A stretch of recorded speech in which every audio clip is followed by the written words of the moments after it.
This is a tutorial for my faux clay bits using white printable shrink film and my Cricut Explorer 2. First, I searched for the image I wanted, obviously the Sanderson sisters since it's spooky season. I uploaded it to my Cricut Design Space as a print then cut image. I sized mine to 0.879 by 0.75. I then let my cutting machine do all the cutting for me because I didn't want to spend all day cutting all those. And then we are going to bake them as usual, and I didn't want to spend all day by the oven, so of course I'm going to bake a whole bunch at one time. Here I'm doing them 15 at a time.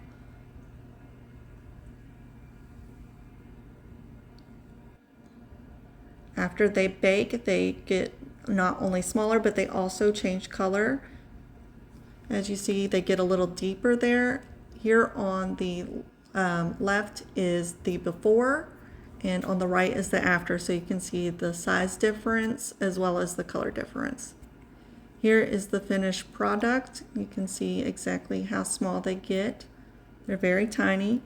I plan to use these guys in shakers and sequin mixes, and I just thought that this could be a really cool way to personalize clay bits. Maybe you could upload your own photos, stuff like that.